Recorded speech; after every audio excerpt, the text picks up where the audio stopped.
Cell టవర్లు water ట్యాంకులు అంటే డిమాండ్లు సమస్యల సాధన కేంద్రాలు లెక్కనే మారినాయి నడుమ. అయిందానికి కాందానికి దుంకుతా దుంకుతా అని బెదిరించడం మస్తు కామన్ అయింది.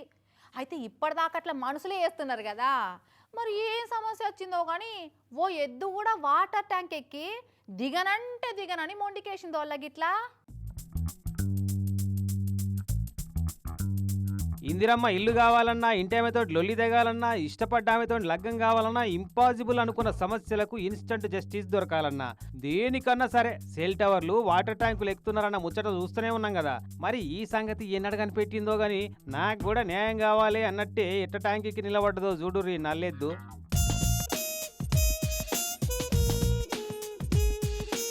మనతాన కాదు, రాజస్థాన్ రాష్ట్రం అజ్మీర్ పట్టణంలో మొన్న జరిగింది ఇట్లా.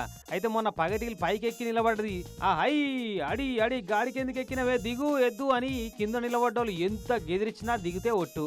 మరి ఎద్దు ఓనర్ గడ్డి పెడతలేడని అలిగిందో, ఇష్టపడ్డ ఆవు సోపతి కడతలేదో, లేకుంటే రాజస్థాన్ సర్కారోళ్ళు మా పశువుల బాధలు పట్టించుకుంటలేరనో తెలియదు కానీ మొత్తానికి ఏదో గట్టి డిమాండ్తోనే ఎక్కి పట్టు పట్టినట్టే కనబడ్డదట. ఇక పొద్దుగటాలకు అదే దిగుతీ అని ఎదురు చూసిరట. కానీ ఇక దిగుడు లేదు అగ దిగుడు లేదు, ఇంకింత మీదకెక్కి నిలబడ్డది. పోనీ ఎట్లా అట్లా పట్టుకొని దించుదామంటే ఆ ట్యాంక్ ఏమన్నా చిన్నగా ఉందా, 60 ఫీట్ల ఎత్తుందట.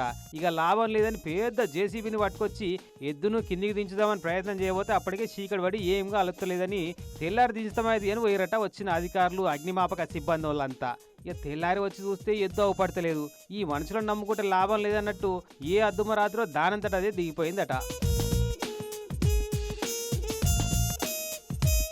మరి కుక్కలు గిట్లా ఎంటబడితే ఎక్కిందో, ఊరి ఏరియల్ వ్యూ ఎట్టుంటుందో మీదికెళ్ళి చూద్దామని ఎక్కిందో తెలియదు కానీ వెనకట ధర్మేంద్ర అమితాబ్ బచ్చన్ హీరోలు లెక్క చేసిన షోలే సినిమాల బసంతి కోసం హీరో ధర్మేంద్ర వాటర్ ట్యాంక్ ఎక్కినట్టు ఈ ఎద్దు కూడా ఏదో ఆవు కోసం ఎక్కినట్టుంది మీదికి అని కామెంట్లు పెడుతున్నారు. సోషల్ మీడియాలో వైరల్ అయిన ఈ వీడియో చూసిన వాళ్ళంతా.